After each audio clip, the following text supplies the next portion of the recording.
નમસ્કાર દર્શક મિત્રો, સુપરસ્ટાર દેશ પ્રેમી ચેનલમાં મારા દરેક મિત્રોનું હું સ્વાગત કરું છું. મિત્રો, અત્યારે ટૂંક જ સમયમાં સ્થાનિક સ્વરાજ્યનું ઇલેક્શન આવી ગયું છે, એટલે કે ફોર્મ તો ભરાઈ ચૂક્યા છે અને લગભગ જે ઇલેક્શનની તારીખ ને એ બધું તો આવી ગયું છે, પણ સાથે સાથે મિત્રો જે આજે ચર્ચા ચાલી રહી છે, સમજી લો કે જે પ્રચારની પ્રક્રિયા પણ લગભગ આજથી કે ગઈકાલથી ચાલુ થઈ ચૂકી છે, પણ આપણે એવા ઉમેદવાર, તાલુકા પંચાયતના ઉમેદવાર હોય કે જિલ્લા પંચાયતના ઉમેદવાર હોય, એવા ઉમેદવારોને ગઈકાલે મેં કોન્ટેક્ટ કર્યો. લગભગ 50 ઉમેદવારોને કોન્ટેક્ટ કર્યો ઇન્ટરવ્યુ માટે. તો એમાં ઘણા બધા એવા ઉમેદવાર, મોટે ભાગે 80-90% એવા ઉમેદવારો હતા જે લોકોનો રિસ્પોન્સ સારો નથી મળ્યો. હા, કદાચ 2-5% ઉમેદવાર સારા પણ હતા, એમને સારો રિસ્પોન્સ પણ આપ્યો અને 2-5% ઉમેદવારોએ ઇન્ટરવ્યુ પણ આપ્યું છે મિત્રો. તો દોસ્તો, આજે હું એવું કહેવા માંગુ છું કે યાર, એવા ઉમેદવારો કે યાર અત્યારે કહી રહ્યા છે કે મારી પાસે ટાઈમ નથી. હવે એ લોકોને અત્યારે તો ઉમેદવારી ફોર્મ ભર્યું છે, હજી તો જીત્યા નથી, નેતા બન્યા નથી, માત્ર ઉમેદવાર છે, અને અત્યારથી જ એવું કહી રહ્યા છે કે મારી પાસે ટાઈમ નથી. તો એ જીતીને પછી શું કરશે? પછી લોકોનું કામ કઈ રીતે કાઢશે? લોકો માટે ટાઈમ કઈ રીતે નીકળશે એમના માટે? કેમ કે અત્યારે તો ફોર્મ જ ખાલી ભરાયું છે. દિનેશભાઈ, તો તમારું શું કેવું છે દિનેશભાઈ? કે એવા માણસો અત્યારથી જો સારા કામો કરવા માંગતા હોય તો હમણાં કોઈ બી જવાબ આપવો પડે.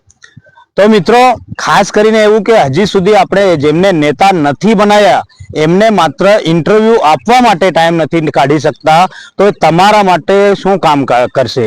વિકાસનું કામ કઈ રીતે કરશે? કેમ કે આપણા આદિવાસી સમાજ હોય યા ગરીબ વર્ગ જે છે, જેટલો પણ ગરીબ વર્ગ છે, એ લોકોને હજી પણ મૂળભૂત સુવિધાઓ મળી નથી. ઘણી જગ્યાએ અમે જોયું છે, લગભગ સિટીથી 10, 15, 20 કિલોમીટર જઈએ તો ઘણા બધા એવા ઘરો છે જ્યાં સુધી હજી લાઇટની સુવિધા પણ નથી મિત્રો. અને જાજરૂ બાથરૂમની વાત કરીએ તો મોટે ભાગે 70-75% જાજરૂ બાથરૂમ હજી પણ નથી. આજે 21મી સદીમાં પણ લોકો મૂળભૂત સુવિધાઓથી વંચિત છે. તો આવા ઉમેદવારો છે, આવા નેતાઓ આપણે બનાવીશું તો માત્ર એમનો જ વિકાસ કરશે, આપણો વિકાસ ક્યાંથી થશે?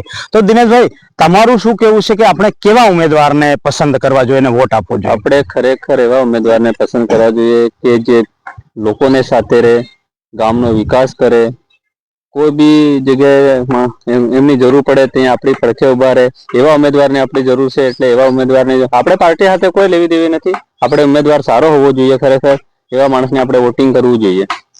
હા, તો નાની મોટી તકલીફો લોકોને આવતી હોય છે ત્યારે લોકોની વચ્ચે જઈને ઉભા રહેવું જોઈએ. નાની મોટી તકલીફો એટલે કે ક્યારેક હોસ્પિટલનું કંઈક કામ આવી જતું હોય છે, ક્યારેક કંઈક લાઇટને લઈને તકલીફ થતી હોય છે, ક્યારેક પોલીસ સ્ટેશન લઈને જવું પડતું હોય છે. ત્યારે આ આગેવાનો જે નેતાઓ આપણે બનાવીએ છીએ, એ નેતાઓને આગળ થવું જોઈએ અને ખરેખર જે પણ નાની મોટી તકલીફો છે એ આપણા લોકોની વચ્ચે જઈને ઊભું રહેવું જોઈએ. ખરેખર આપણે નેતા કેમ બનાવીએ છીએ કે યાર, આપણી નાની મોટી તકલીફોમાં સાથ સહકાર, આપણે કંઈક જરૂર પડે તો આપણને હેલ્પ કરે અને સહયોગ કરે, એટલે આપણે નેતા બનાવતા હોય છે મિત્રો.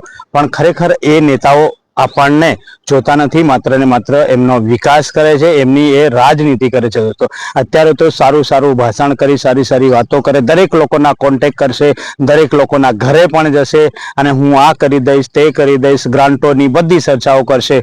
પણ ખરેખર જીત્યા પછી એ લોકોની વચ્ચે આવીને નથી ઉભા રહેતા મિત્રો.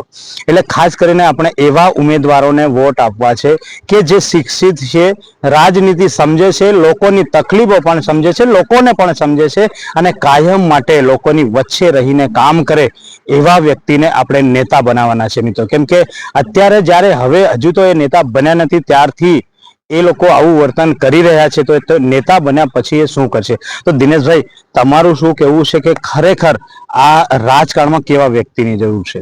ખરેખર કેવું છે કે રાજકારણમાં એવા માણસો જોઈએ કે માણસોની સાથે રહીને સમાજનું કામ કરે અને લોકોની સાથે રહે, એવા માણસોને ખરેખર આપણે ચૂનવા જોઈએ. તો ખરેખર રાજનીતિમાં ખૂબ જ સારા એવા, માત્ર રાજનીતિ કરવા વાળા નહીં પણ કામની રાજનીતિ કરે ને એવા લોકોની ખરેખર જરૂર છે. કેમ કે લોકોને બધા જ નેતાઓ કહેતા હોય છે કે યાર, તમે મને એકવાર મોકો આપો, મને જીતાડો, હું આ કામ કરીશ, તે કામ કરીશ. ઘણી બધી જ પાર્ટીઓ, પોલિટિકલ પાર્ટીઓ એમની રાજનીતિ કરે છે. દરેક પાર્ટીઓ એમના વાયદા કરે છે, એ ઘણા બધા મુદ્દાઓ લઈને ઉતરે છે મેદાનમાં, પણ જીત્યા પછી એ એમના જે પણ મુદ્દાઓ છે એ મુદ્દાઓને સાઈડમાં રાખી દે છે ને પોતાની રાજનીતિ કરે છે. તો મિત્રો ખરેખર આપણે પાર્ટી જોવાની નથી. આપણે ભારતીય જનતા પાર્ટી હોય, કોંગ્રેસ પાર્ટી હોય કે આમ આદમી પાર્ટી, અન્ય કોઈ પણ પાર્ટી હોય, આપણે પાર્ટી સાથે કોઈ પણ મતલબ નથી. પાર્ટીને જોઈને વોટ કરવો એ અયોગ્ય છે. મિત્રો આપણે આપણો ઉમેદવાર કેવો છે, ગામનો વિકાસ કરે એવો છે કે નથી, તમારી સાથે અને તમારા માટે શું કરે એ ઉમેદવારની પસંદગી કરવાની. કેમ કે પાર્ટીઓ પોલિટિકલ પાર્ટી દરેક પાર્ટીઓ સરખી છે એવું નથી હોતું. એ તો માત્ર રાજનીતિ કરવા માટે બધી ચર્ચાઓ કરે છે. આ પાર્ટી એવી છે તેવી, એકબીજાનો વિરોધ કરે છે. પછી રાજનીતિમાં મિત્રો આપણે એવું પણ કરીએ છીએ કે યાર સમજી લો કે દિનેશભાઈ ભારતીય જનતા પાર્ટીના વ્યક્તિ છે, એક ઉદાહરણ છે. એ એવું નથી કે દિનેશભાઈ ભારતીય જનતા અને કદાચ હું કોંગ્રેસ કે આમ આદમી કોઈ બીજી પાર્ટીના, અમે બંને મિત્રો છે જે અલગ અલગ પાર્ટીના હોય, તો આ ઇલેક્શનને લઈને એ મારો વિરોધ કરતા થઈ જાય, હું એમનો વિરોધ કરતો થઈ જાઉં. એવી જ રીતે ઘણા બધા ભાઈબંધોમાં પણ વિવાદ થાય છે, કુટુંબોમાં પણ વિવાદ થાય છે. તો ખરેખર આ વિવાદ પણ ના થવા જોઈએ, કેમ કે આ ઇલેક્શનો આવતા જતા રહે છે.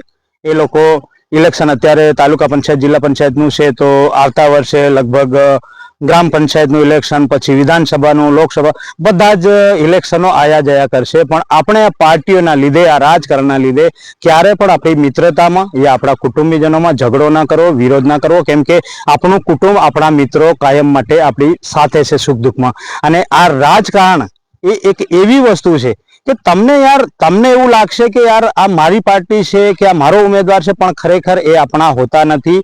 એ માત્ર ને માત્ર રાજકારણ કરે છે દોસ્તો. તો દિનેશભાઈ, તમે આ વખતે શું પસંદ કરશો ને લોકોને શું કહેવા માંગો છો કે તમે કયા પ્રકારે અને કેવા નેતાને પસંદ કરશો ને કોને વોટ આપશો?